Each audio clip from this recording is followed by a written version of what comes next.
una vista como bird's eye view, como le dicen, de un montón de conceptos generales de arquitectura de software. Y bueno, la idea es ver un poco cómo lo podemos aplicar en el día a día, para bajar a tierra esos conceptos y poder realmente sacarles todo el jugo de lo que nos ofrece la arquitectura de software. Y va a ser puntualmente sobre la parte del desarrollo de aplicaciones, y el ejemplo va a ser una aplicación con tecnologías .NET y Angular para el frontend. Y bueno, vamos a ver un proyecto de ejemplo y cómo bajamos algunos de estos conceptos elementales de arquitectura. Lo primero es como desambiguar un poco, porque arquitectura de software es una disciplina enorme, y bueno, lo que vamos a enfocarnos ahora es en la parte de lo que yo le digo el Feng Shui de los proyectos, que es como todos los principios, patrones de diseño y separación de responsabilidades, división en capas, etcétera, que se puede aplicar para realizar un software que es más mantenible a largo plazo, es más fácil de trabajar, de entender, modificar, extender. Vamos a ver un poco cómo se agrupan estos patrones, es decir, los distintos alcances de estos conceptos. Para arrancar desde lo más arriba posible, vamos a definir algunos alcances. Si bien esto puede llegar a ser subjetivo, es como, vamos a ver formas concretas donde podemos bajarlo a tierra. Hay 1000 maneras de bajar estos conceptos a tierra. Vamos a ver una, que es la que me salió a mí cuando estaba haciendo el prototipo de ejemplo, que simula, bueno, unas condiciones de un proyecto de software, ¿no? Entonces, el primer alcance podemos decir software empresarial, que tiene que ver con todos los patrones y conceptos que se usan para el desarrollo de este tipo de software. Como bien sabemos, hay muchos tipos de software. Está el software embebido, que es el que va en la tostadora, por decir algo. Bueno, tostadoras avanzadas, ¿no? Está el software empresarial, que es lo que trabajamos la mayoría de nosotros, entiendo. Y, por ejemplo, el desarrollo de videojuegos también, que es como otro alcance, pero que también tiene su concepto de arquitectura. Dentro del software empresarial vamos a precisar conceptos de arquitectura de aplicaciones, es decir, cómo se estructura, por ejemplo, un frontend. Vamos a ver estilos de arquitectura para tanto frontend como backend. Vamos a ver algunos principios de arquitectura que son importantísimos para lograr estos objetivos de mantenibilidad, etcétera. Y bueno, vamos a ver específicamente con qué patrones de código en sí podemos lograr estos resultados. Vamos a ver principios fundamentales, que son capaz lo más subjetivo de todo esto, pero que aún así vale la pena entender cómo se puede bajar a tierra. Es el tema de Solid, Keys, Dry y Yangi. Ahora vamos a ver qué son. Y bueno, vamos a mantenerlo dentro del paradigma de programación orientado a objetos y funcional, más que nada, es como lo que se hace generalmente con monolitos, microservicios y eso. Y bueno, vamos a ver cómo nos podemos apoyar también de los principios de Clean Code. Conocemos algo muy, muy relacionado que ya explicó en detalle Lucho, por ejemplo, que es sistema de diseño, pero yo no voy a entrar en ninguna específica en profundidad, sino que vamos a ver cómo a la hora de encarar un proyecto de software podemos prestar atención a todos estos scopes. Entonces, bueno, justamente como desarrolladores debemos prestar atención a todos estos scopes. No basta con saberlos o poder recitarlos de memoria, tenemos que entender cómo los aplicamos en la práctica. Bueno, tenemos que entender cuando el stack que ya estamos utilizando, por ejemplo, acá vamos a elegir .NET y Angular, cómo este stack ya está haciendo estas cosas por nosotros, para que nosotros, si bien entendemos los conceptos, no saltemos a implementar abstracciones o código o arquitectura excesiva, donde en realidad el stack que estamos usando ya nos ofrece una solución que implementa eso, ¿no? Entonces, que eso, por ejemplo, yo considero que es uno de los errores más comunes que he visto en los proyectos en los que he pasado en mi vida, que es básicamente, tengo un framework que me resuelve algo, y como aprendí el concepto de arquitectura, traté de aplicarlo de una manera que creé yo mis propias abstracciones en el código que no eran necesarias, y terminan haciendo como poner todo ruedas en la vuelta de la rueda, digamos. Este, mm, y bueno, vamos a ver un poco arquitectura full stack. Desde la forma más sencilla de conseguir un proyecto de software, podemos ver todas las partes en conjunto. Tenemos el modelo de negocios, la lógica de negocios, la infraestructura donde corre todo el sistema, Y utilizando esa infraestructura está el usuario, la aplicación y el servidor. La aplicación y el servidor corren en distintas partes de la infraestructura, en el cliente y en el servidor, y el usuario es el que utiliza y es necesario tenerlo en cuenta como parte del sistema.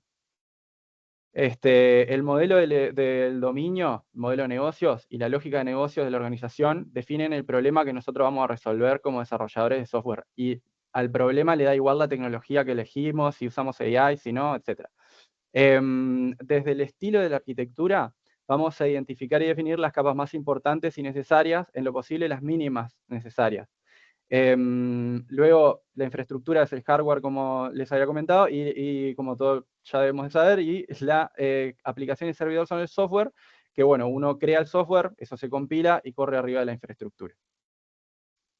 Esto puede parecer obvio, pero es importante tenerlo en cuenta para tomar como buenas decisiones desde el comienzo que puedan abarcar la solución que precisamos para el negocio. Y bueno, la serie de preguntas que no tenemos que preguntar es, ¿estamos capturando la expresión más simple del negocio en el modelo del dominio y en la lógica de negocio? Es decir, ¿pudimos bajar los requerimientos en su expresión más sencilla? Cuando hacemos eso, pasa magia, es decir, es mucho más fácil de trabajar, etc. Entonces, es casi más o igual de importante que el código en sí que generamos. Acá entra uno de los conceptos que vimos, que es KISS, que es un poco duro, pero bueno, es Keep it simple, stupid. Y se trata de eso, de que tratemos de mantenernos en lo simple en la medida de lo posible. La mnemotecnia, la facilidad de lectura, la capacidad de comunicar a seres humanos el código, porque si bien el código está hecho para la computadora, para que la computadora represente lo que nosotros estamos queriendo hacer, los que trabajamos con el código somos personas. Y tenemos que entender que cuando alguien nuevo va a trabajar sobre nuestro código, básicamente no sabe nada de lo que teníamos en la mente y a veces ni siquiera sabe del negocio en sí, del modelo del negocio. Entonces, si nuestro código es mnemotécnico, sigue los principios de Clean Code, va a ser mucho más fácil el trabajo de todos. Y nos vamos a poder tener como disponibilidad mental para pensarnos en lo que importa realmente, ¿no? En vez de cómo resolver un bug súper trancado, por ejemplo. Entonces, por ejemplo, en el modelo de negocio podemos tener definido, por ejemplo, un dispositivo, ¿no? Que tiene información de, bueno, cuándo se creó el modelo, el número de serie, etc. Si nosotros en el frontend, por ejemplo, estuvimos trabajando en distintas pantallas, se utiliza el dispositivo, ¿no? Y en cada una de esas pantallas yo me defino una entidad, un modelo diferente. Voy a tener que mantener 3 modelos distintos y estamos duplicando código. Estamos rompiendo con el principio Drive, que es Don't Repeat Yourself, y vamos a terminar generando una cadena de teléfono descompuesta, ¿no? Entonces, bueno, además de esos principios, tenemos que documentar adecuadamente la lógica de negocios, por ejemplo, en los tickets de Jira, incluso es algo que nosotros podemos colaborar, editando los tickets de Jira, comunicándonos con los responsables, etc. El código, como estaba comentando ahora, puede y debe comunicar, además de funcionar. Y para lo que es lógica de negocios y modelo de negocios, es siempre re importante tener una única fuente de verdad que represente todas las acciones y los distintos modelos del sistema. Usualmente se da en el backend o en la base de datos, y esto se tiene que divulgar al resto del sistema. Entonces, el desarrollador desde esta filosofía, aunque mil formas de hacer las cosas, el desarrollador frontend se tiene que preocupar por hacer muy buena lógica de presentación, pero no tendría que preocuparse en ningún momento por cómo funciona la lógica de negocios. Obviamente, ¿cómo? Perdón. No, perdón, pensé No, que fue alguien solo una había... interferencia, Nico. Fue solo una Ah, interferencia. no pasa.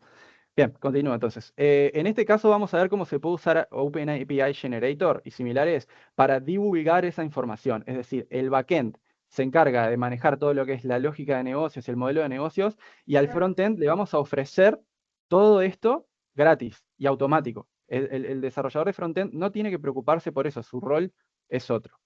Entonces, para aplicar un poco estos conceptos, voy a hacer, ya hice en realidad, un pequeño proyectito MVP, este proyecto para una empresa ficticia. Vamos a identificar, para poder realizarlo, vamos a identificar los patrones y herramientas que ya nos ofrece .NET y Angular para no reinventar la rueda, y vamos a dejar la programación para el final, para evitar repetirnos, ¿no?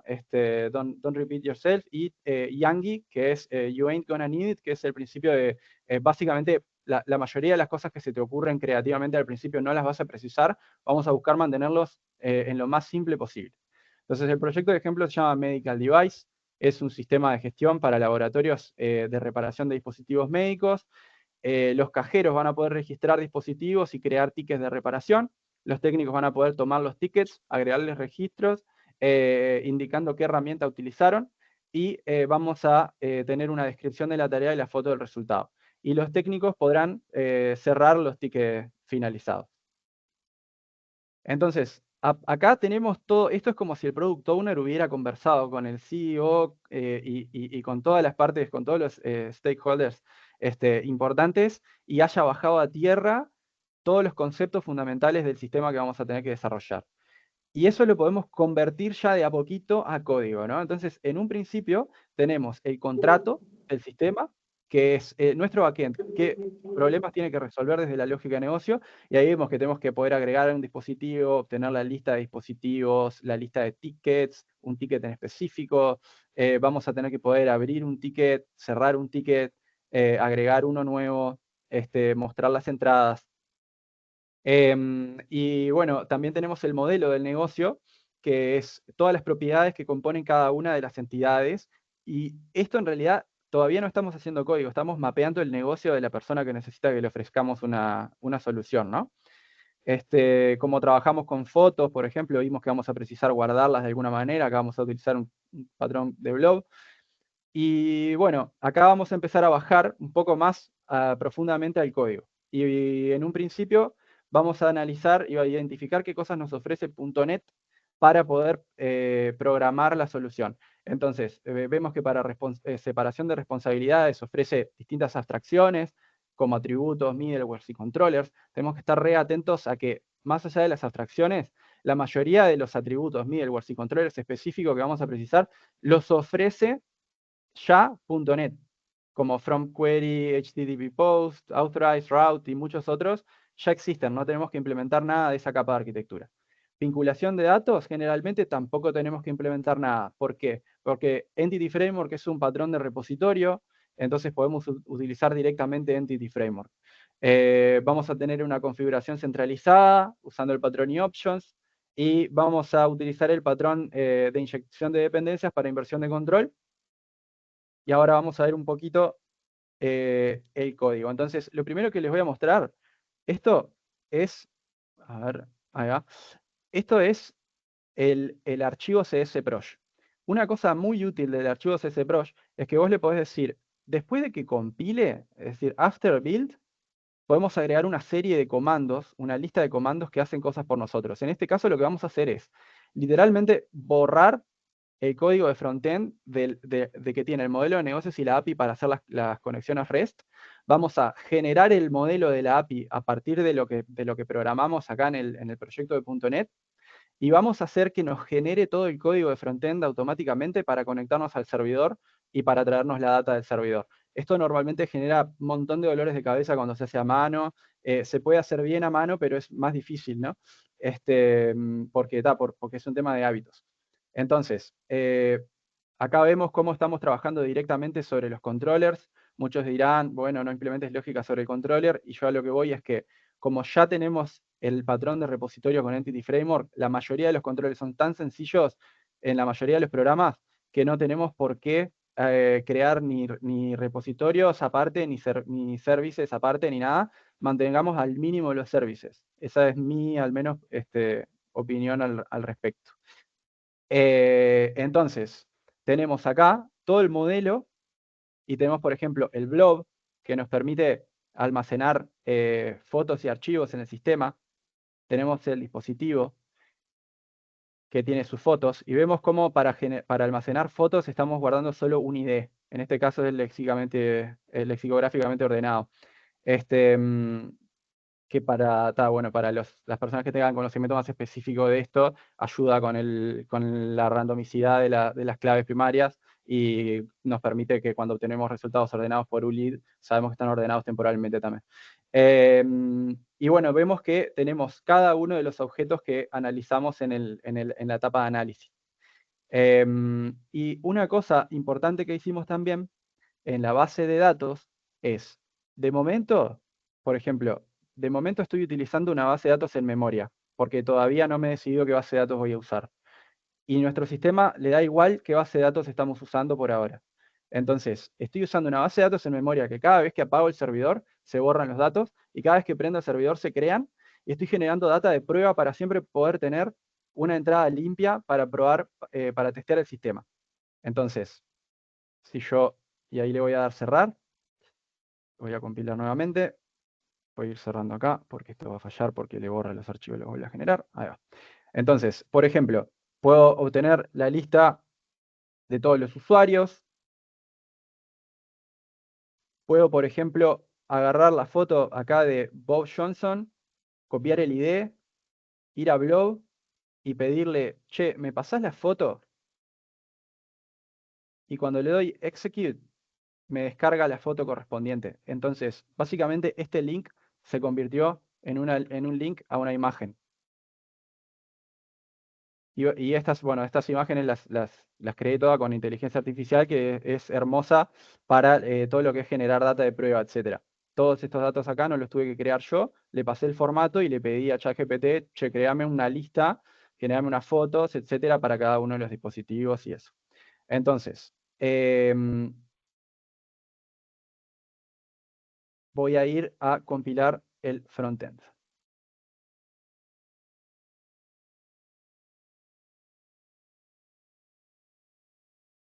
Perfecto, bien. Entonces, como podrán ver, no está completamente implementado el MVP. Este es un proyecto bastante grande como para implementarlo por completo, pero sí está implementado lo suficiente para transmitir el principal concepto que les quería comentar. Lo primero es que me mantuve totalmente simple, no me bajé ningún plugin. Pedirle a ChatGPT un CSS para la animación de este icono es un toque. Estoy usando Angular Material, Bootstrap para la distribución en columnas y eso. Y bueno, dentro de los principios que estamos manejando, no repetirnos, reciclar todo lo posible, principio de abierto y cerrado, es decir, clases que estén abiertas a modificación, a extensión, pero no modificación. ¿Cómo vamos a lograr bajar a tierra todos esos conceptos? Bueno, lo que yo suelo hacer es arrancar desarrollando un componente solo que a mí me sirve para una función sola. Y luego voy creándole funciones arriba, pensando siempre que sea lo más reutilizable posible. Cuando me anda para un objeto solo, después veo cómo puedo abstraerlo, es decir, refactorizarlo de tal manera que le saco el alma, digámosle, al componente y le dejo solo lo abstracto, y después lo hago funcionar tal y cual estaba funcionando antes. Una vez que logre eso, voy a poder replicar prácticamente la misma estructura en otra página sin gastar prácticamente nada de tiempo. Entonces, estos, por ejemplo, son todos los dispositivos y podemos ver que la lista en realidad es la misma y sin embargo me muestra objetos de diferente tipo. Podemos ver que, por ejemplo, le implementé un patrón read-only que transmite a cada uno de los controles del formulario la propiedad read-only y ya este blob, el componente blob para cargar blobs, ya no me permite cargar datos nuevos en esta vista del el usuario que lo creó, ¿no? Entonces, ¿cómo eso se baja un poquito en el código? Vamos a meternos un poco en el código. Yo arranqué creando, primero dividí las páginas de los componentes y arranqué creando la página de usuarios. La página de usuarios tiene su acordeón con una expansión y le mostré los usuarios de la base de datos. Después me di cuenta que tenía que modificar los usuarios. Después me di cuenta que tenía que crear usuarios nuevos con un formulario. Por ejemplo,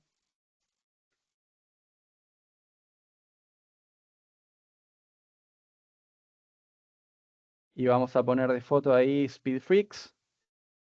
Y ahí voy a poder crearlo. Y viste que estamos pudiendo comunicar desde el componente de adentro al de afuera, que fue modificado para poner el asterisco y dejarlo en negrita. Le damos Create nos aparece el new user abajo de vuelta. Y bueno, nos permite, ya el objeto que está creado. Aprieto F5 y se creó en la base de datos. Esta lista de usuarios, yo al principio le había puesto el formulario del usuario acá adentro. Cuando logré, cuando logré cierto resultado y tenía que empezar a ponerle botones de submit, permitir editar, crear, etcétera, dije, bueno, vamos a mover todo eso para un nuevo componente, vamos creando los componentes de usuario. Y luego creé mi componente de usuario. Y acá tiene todos los campos que veíamos ahí, las iniciales, los nombres, el rol, etcétera. A mí me parece que lo mejor es que cada componente tenga su propio template y, bueno, no reciclar mucho template para mantenernos en lo flexible.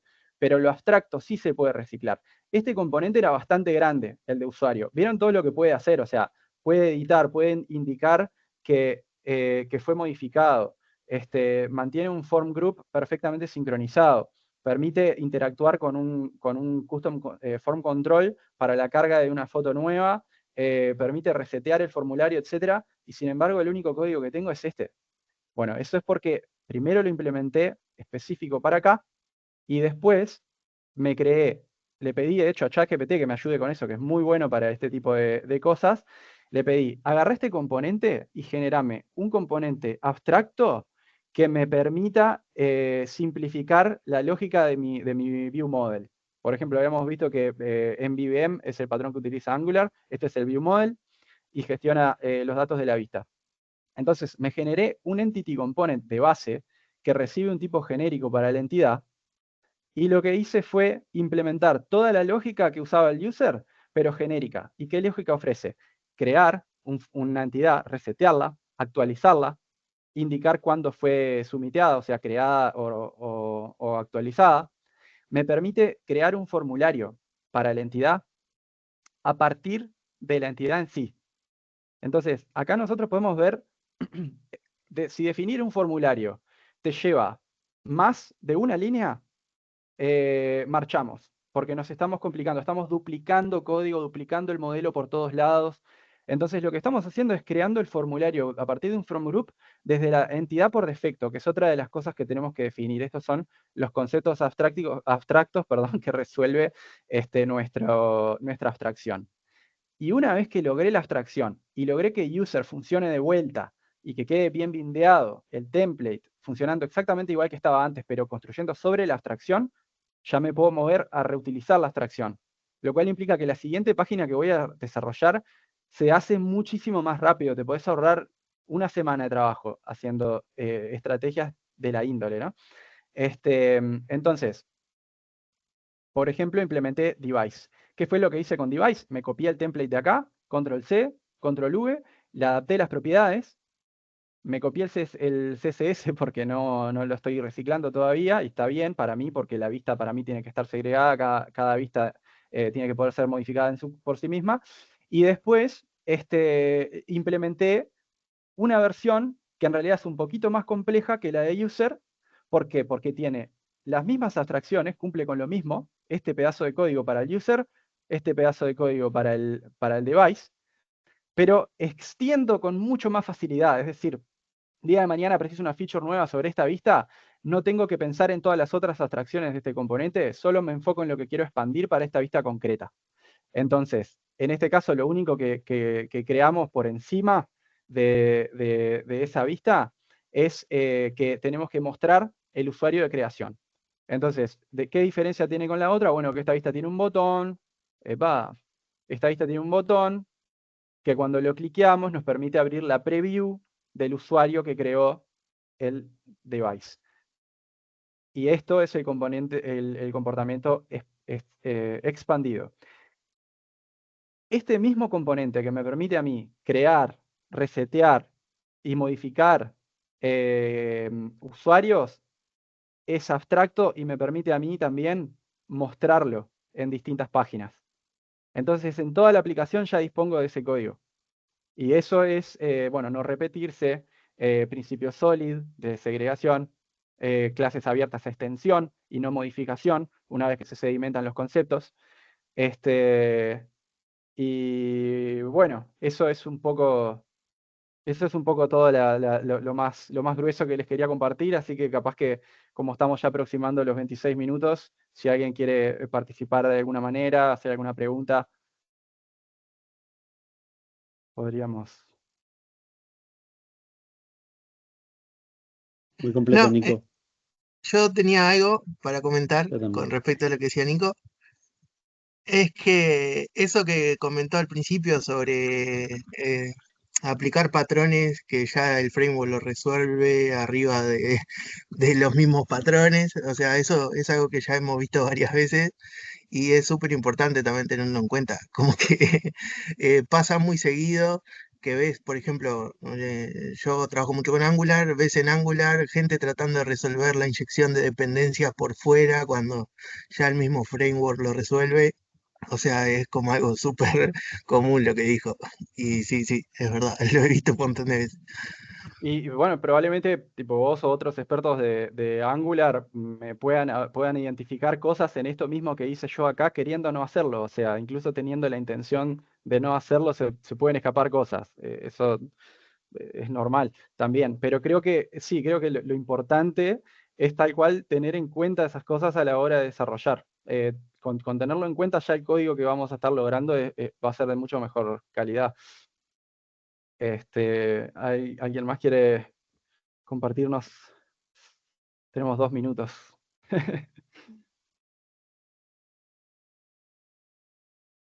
No, Nico, te iba a comentar, yo tuve un profesor que me decía que hay que tener cuidado, hace muchos años, todavía no habían parte de de de estos patrones o de estos principios de desarrollo que hay ahora, y él siempre decía que la pregunta va hacia ahí, ¿cómo vos te organizás para no, de alguna forma, para evitar los conflictos que puedan surgir entre diferentes principios de desarrollo? Por ejemplo, dependiendo de la interpretación, a veces Dry y Yagni pueden tener conflictos entre ellos. Uno dice, crea abstracciones, y luego Yagni te dice, pero pará, si no son necesarias me estás violando a mí. Entonces, ¿cómo evitas eso y qué seguís? Es una pregunta muy difícil, la verdad. Yo creo que ahí se precisan como dos puntas, se precisa contexto y experiencia. Entonces, haber pasado por un montón de contextos diferentes te permite concebir para cada momento cuál es la mejor solución, pero al fin y al cabo, digámosle, todo lo que estuvimos viendo acá, todo se puede hacer. Hay una persona muy rápida puede construir el mismo código sin ninguna abstracción, capaz en el mismo tiempo. Al principio, ¿no? Porque después a lo largo de los meses eso genera problemas, etcétera, y las bolas de nieve y eso, pero digámosle, depende un montón del contexto, depende un montón de la situación, sería la respuesta. Perdón que no es una respuesta concreta, es que es una pregunta muy difícil.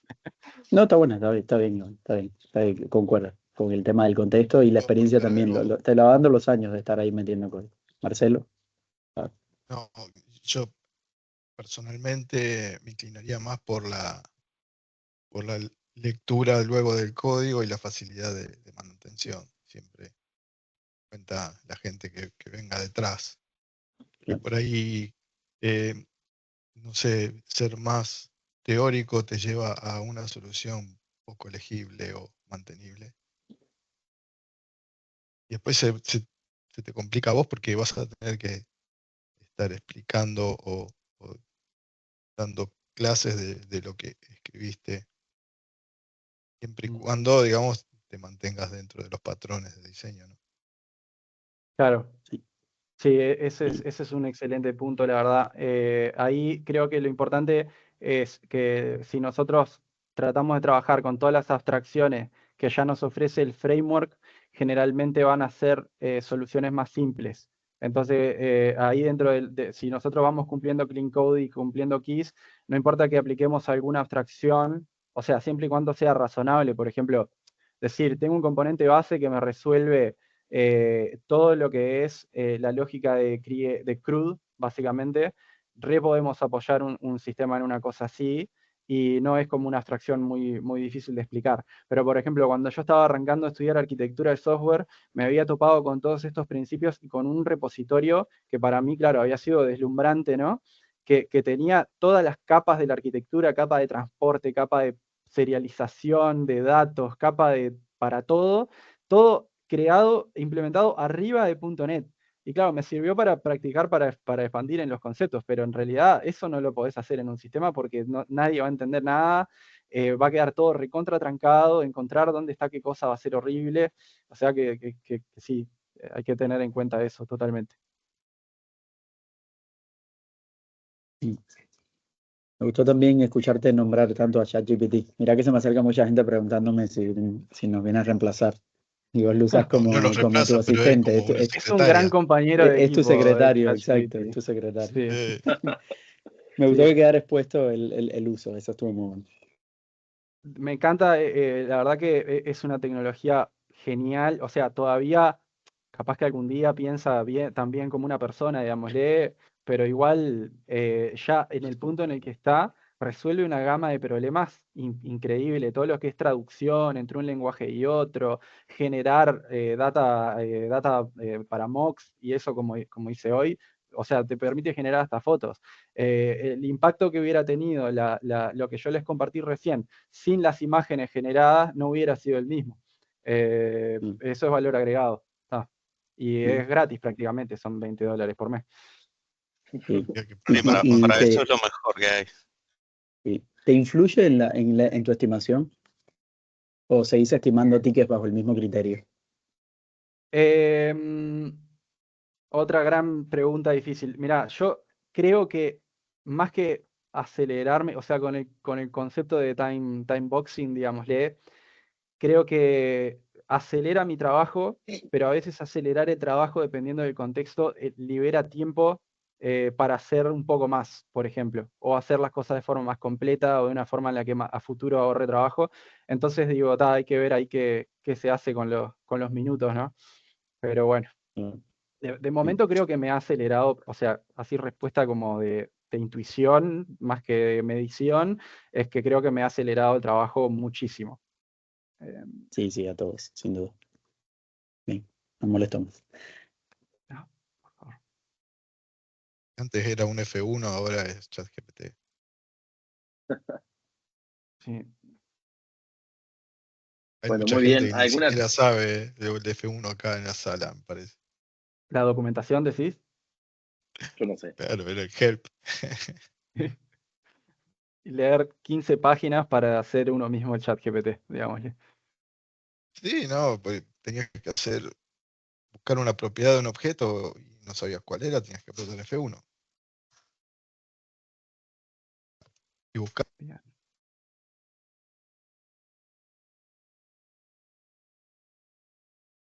Bueno, muy bien. ¿Alguna pregunta más, comentario, reflexión que quieran sumar?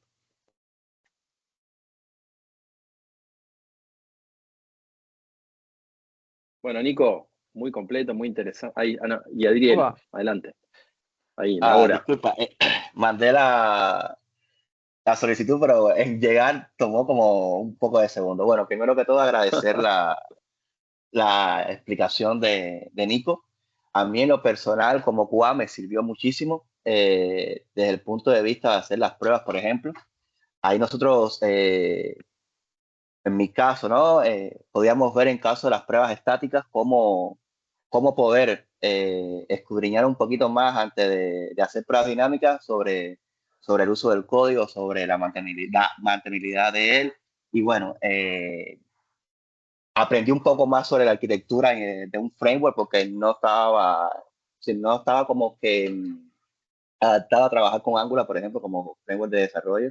Aprendí muchísimo, aprendí también sobre las capas, así que a mí en lo personal me sirvió muchísimo para mis futuros trabajos, ¿no? Y desarrollo de pruebas. Así que agradecido por la explicación y cualquier duda que tenga al respecto, ya sé a quién acudir. Muchas Gracias. gracias. Me alegro. Excelente. Felipe, adelante. Sí, bueno, el tema es bien interesante. Este tema es muy amplio. Nico está dando un know-how de lo que es la arquitectura, pero esto es muy amplio. Siempre hay que tener presente también de que reutilizando o usando librerías, podemos tener también temas de vulnerabilidades. Entonces, eso es importante siempre llevarlo, no siempre guiarse a las librerías o a las dependencias, porque eso puede traer conflictos. Entonces, esos conflictos a veces nos lleva, más bien de adelanto el código, nos lleva a un atraso porque tenemos que resolver vulnerabilidades. Este tema es muy amplio, este tema de arquitectura es muy amplio, pero de verdad me parece bien la explicación que diste, Nico, y agradecido, ¿verdad?, por esta pequeña charla. Gracias.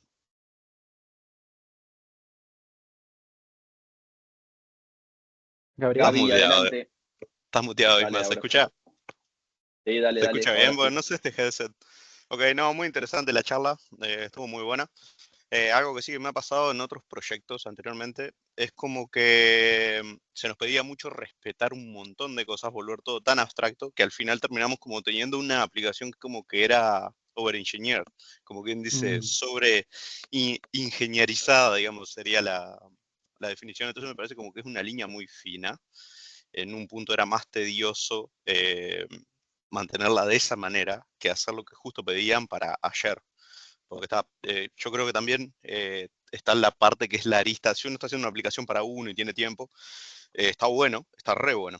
Pero muchas veces el cliente como que te dice, hey, tipo, ellos lo quieren para ayer y lo quieren ahora, entonces tipo, arrancas a codear al vuelo. Me pasó una vez en que un cliente decía, a nosotros no nos interesa, el usuario no ve si hiciste una capa más o si es un componente distinto o lo que sea, está todo bien, pero eso lo hacen después, y ahí es donde arranca la bola de eso lo hacen después o anotalo para después, y eso empieza a ser siempre para después y el después nunca más llega. Y está. Me encantó, sí. Y lo que, sí, es tal cual. Sí. Es como muy poco, o sea, está bueno, es re difícil de aplicar. Y lo que decía Felipe también me pareció que está bastante copado el tema de las vulnerabilidades. O sea, se instalan muchas librerías, sí. Las vulnerabilidades también están. Por eso he visto que varias empresas grandes hacen sus propias librerías. Ya lo he visto más de una vez. Como que desarrollan sus propias cosas como para no depender de librerías externas y esas cuestiones. Así que bueno, muy buena charla. Está copado. Así que bueno. Me alegro. Creo que tengo como un comentario, una respuesta respecto a lo que estabas planteando y también en conjunto a lo que planteaba Felipe, que es que esa fina línea es justamente la dificultad de la arquitectura. O sea, lo que yo creo es que no tenemos que en ningún momento pasarnos al absolutismo de decir, bueno, no lo hacemos y dejamos que suceda la bola de nieve porque estamos atados de las manos, porque la opinión que más importa en realidad es la del stakeholder que tiene, como digámosle, la perspectiva comercial del desarrollo del sistema, y nosotros que tenemos la perspectiva de la ingeniería del desarrollo del sistema, también lo tenemos que hacer pesar, y yo diría que más que hacerlo pesar, es, acá por ejemplo, a mí me llevó poder comunicarlo, ¿no? Siempre y cuando sea cierto, o siempre y cuando sea al menos medible, a mí me llevó un día hacer esta página, ¿no? Abstraerla me llevó 2 horas y implementar esta otra página me llevó 1. Si yo hubiera hecho de cero esta página y de cero esta página, incluso copiando código, estoy seguro de que me llevaba más tiempo. Entonces, bueno, digámosle, si lo haces con una cierta estrategia, que cada uno también desarrolla la suya y se tiene que comunicar con su equipo, etcétera, uno puede llegar a aplicar de forma medida estos conceptos, ¿no? O sea, sin ir por ningún absolutismo, básicamente. Entonces, creo que esa fina línea hay que recorrerla, ese es mi planteo. ¿Puedo la última? Claro. Una vez que hiciste eso, que definiste la página, de ahí los tirás a los desarrolladores. O sea, porque como arquitecto me imagino que diseñaste la página, hiciste y no seguís desarrollando páginas. Es como que de ahí se lo tirás al equipo, el equipo sigue con eso y vos tomás otra tarea. ¿Cierto? También podés hacer arquitectura como retroarquitectura, digámosle. Imagínate que tenés dos páginas re parecidas que estaban clonando código, de repente viene una feature que precisa 3 páginas más parecidas, y bueno, antes de hacer 3 páginas imposible de mantener, le pasás las 2 páginas a ChatGPT, copiás los 2 componentes, acuérdense antes de poner que no te tome la data, si están con NDC, pero básicamente vos le podés pasar las 2 páginas y decirle, generame una abstracción que cumpla con ambas páginas porque tengo que implementar otra. Y ahí lo que yo recomiendo es el view model lo mantendría abstracto, que fue lo que hice acá. Yo, por ejemplo, no para todas las páginas, sino para todos los componentes, pero sí para lo que son editores, por ejemplo, el editor de blog. El editor de blog, en mi caso, es un componente que dice que hereda el comportamiento de form control y le puedo poner la etiqueta form control y se lo adjunto al ID. Eso es una abstracción que me sirve para usar en todos lados y no tiene como mucho riesgo, digámosle. Pero ¿qué pasa si después preciso un componente que, si bien es CRUD, es decir, precisa editar, crear, resetear o borrar, y necesita que la vista sea completamente diferente? Ahí es donde para mí entra el juego de que la vista, el template, sea diferente para cada componente, aunque recicle una abstracción base. Uy, ¿estaba muteado o no? No. No. Te escucho. No sé si aclaré o oscurecí con lo que dije, pero bueno. Sí, muchas gracias. Luis. No, les quería contar con respecto a lo que estaban diciendo, una experiencia con respecto a en qué momento largarlo al resto del equipo, las decisiones que se toman o digamos los esquemas que se preparan. En uno de los proyectos que estuve, no sé si está bueno o está mal, pero estuvo re interesante y era que luego del sprint planning, cuando empezamos a asignar las tareas al equipo, ahí hacíamos una reunión de los técnicos y estaba siempre el arquitecto y a la hora de empezar a asignar las tareas, lo que se hacía era que él largaba las directivas de cómo se iba a solucionar ese problema en ese ticket. Entonces después quien fuera que lo agarrara ya sabía por dónde ir. Digo porque cuando muchas veces tenemos junior, senior, no sé, un equipo mixto, muchas personas no tienen como esa visión abstracta de cómo resolver los problemas o por dónde ir. Entonces, eso estaba bueno porque en los tickets ya se definía cómo solucionar el problema. No te decía específicamente cómo hacerlo, pero sí a qué puntos importantes prestarle atención. Entonces, como que todos estábamos en la misma página. Eran reuniones eternas, pero estaba bueno como para tener esa visión global de por qué lo resolvemos así el problema y ese tipo de cosas. Buenísimo el aporte, la verdad, es tremendo tema. Este, para mí que eso apoya sobre el concepto de que el código en realidad es comunicación, que en realidad es para la máquina, pero es más que nada el que va a meter más energía ahí es el ser humano que va y lo lee. Y sí, tal cual que como que el proceso con el cual se divulga esta información y el proceso en el cual se pueden divulgar las decisiones de arquitectura está muy salado que sea de esa manera que planteas vos, que es de forma colectiva, una indicación de un camino a seguir y estar abierto a la forma en la que cada uno lo interprete y lo termine ejecutando. Me encantó.